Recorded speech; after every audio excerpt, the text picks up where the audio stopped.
There's a hole in my shirt. Just like how there's a hole in the Death Star! Oh, yes, it works!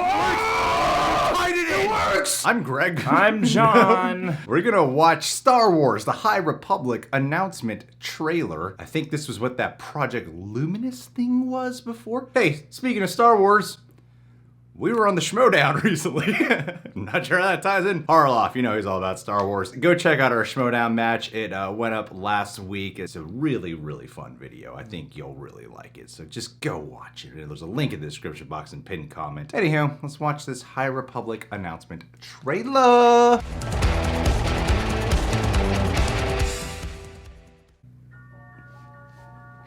Very cool. Very cool.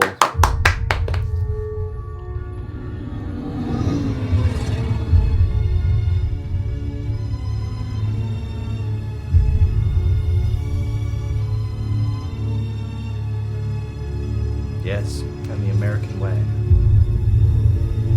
Sith?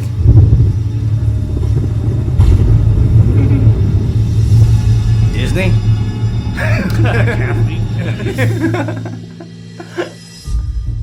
We're finding ourselves at a very exciting moment. The Skywalker saga coming to an end. We're at a place of what's next for Star Wars. One of the things we've always done is be able to use our franchise platforms to explore the creative potential of the Star Wars galaxy. And so what if publishing was more of an incubation place and bring in great talent and just let their imaginations run free? Some interesting jump cuts in the audio. Hoped you would always have done that. We put together a really unique writer's room where we had diverse voices with very different opinions about Star Wars. Okay. We all love Star Wars, but we're all coming in from very different places. This is how you create Star Wars. This has I been like a very this house free they're in. environment for It's everybody Skywalker to Ranch. just throw things out there.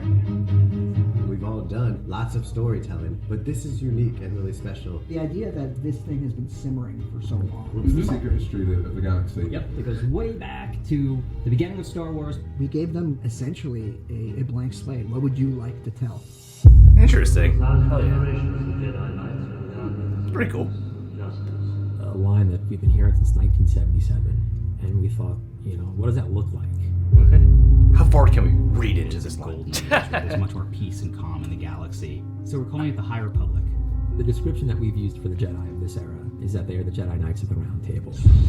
Ooh, nice. But Star Wars isn't just about Jedi, and we will tell stories of new smugglers, new scoundrels, new bounty hunters.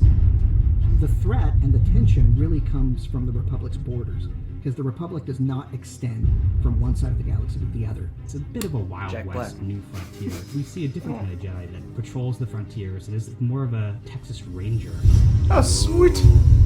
We're now bringing in concept artists, illustrators, and visualists, the same way that you would when you're making a movie. We even had Ian McKay come down and just do sketch after sketch for us. When you have a guy who designed the look for Darth Maul sketching Jedi for you, it doesn't get any cooler than this. Oh, yeah. It's true. The scale of this initiative is really new for us. We're going to have stories for adults and teens and kids. We're building this out simultaneously across multiple Wow. publishers. It gives us the ability to tell vast interconnected Abrams. stories across multiple publishers. There will be a core group of heroes that will expand over time. There'll be villains. Our main villain are the group called the Nile. We kind of like to refer to them as space Vikings. Ooh, Motto okay. is, you can't take it with you, but we can take it from you. Cool. Our story starts with what we're calling the Great Disaster. It wouldn't be Star Wars without adventure. And there's definitely a series of events that will spin the galaxy into a dangerous new direction, and it'll give the opportunity for heroes to rise up. Rise up! The cool thing about this is that there's going to be a story for every Star Wars fan. It's really fun to be able to keep readers on their toes. This era is ripe for storytelling. The eureka moment was the question, what scares the Jedi? And that made us all go, ooh, something wicked this way comes. Yeah. Not supposed to experience fear. What scares the Jedi are space Vikings? I guess so. There's got to be an answer, The answer is space Vikings. In the technological information age where there's mass consumption of all kinds of television and film media, and where they're having a hard time getting the fan base to watch the movies, they're gonna put all their cards on making sure everyone's gonna be reading instead. They went, what was the one thing everybody brought up in this most recent line of movies? Oh yes, the extended universe we've ignored. Let's reboot that. What happens after Rise of Skywalker? Now the Skywalker saga's over. Oh, I know. Let's just keep going backwards. Let's just keep going backwards. Go back 200 That years. seems to be what's working for us. Just more in-betweens and more prequels. Just keep going. Let's go way back, way before Phantom Menace. Well, see, that's the funny thing is yeah, it does still take that, we're gonna unpack that one line. Over 1,000 generations, the Jedi Knights were the guardians of peace and justice in the Old Republic. Other than that, I feel like this could be anywhere. Like what they're talking about wanting to do, which, you know, I'm not an expert in the extended universe, but it seems like they're just kind of rebooting their extended universe in a more unified way. Yeah, it seems like they could literally place these stories anywhere. And at a certain point, I don't feel like they'd even need to stick to however many hundreds of years ago. You can just tell stories at any time. Jedi stories are cool and all. Not surprised, but I'd probably be a little bit more intrigued if it was more than just more Jedi stories to come. Because there's gonna be new smugglers.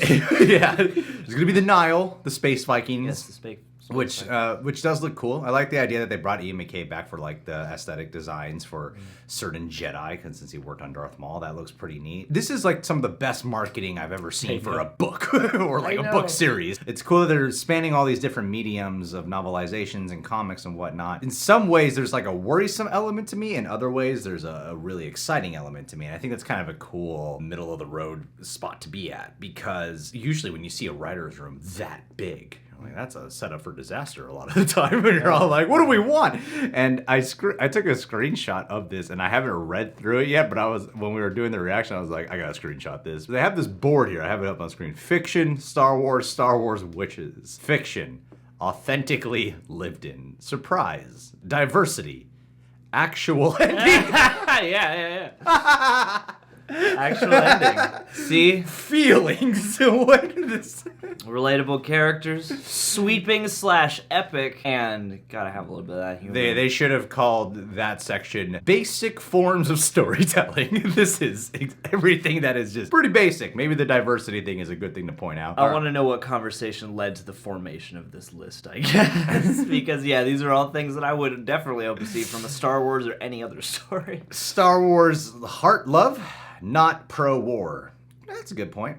Droids. Amen. Scope. Mythic. Space and lightsaber battles. No single main character. The Force. Complicated monsters. And Star Wars wishes. All right. Yeah, read it off. High Republic. Relic hunters. That's out of the box. University? Star Wars University! Yeah, you can study the Force, you can study the dark side. Dinosaurs! Enthusiastically dinosaurs. Representation and diversity. Whoa. Diversity is already on the fiction side. Don't force it down our throats. Does it exist or not? All right? Enough of your woke culture crap. Arthurian legends. Ooh, okay. I'll take that. Rival houses. Yes. Game of Thrones. Sith Empire. Chaos Agents. Batman. Splinter Group. Force users. That could be cool. That sounds really neat. That could be really cool. Let's keep splintering the Force. I would love that. Okay, so what encompasses all this? Jedi. Let's go way back. Jedi. As if you notice, Jedi is not on here once.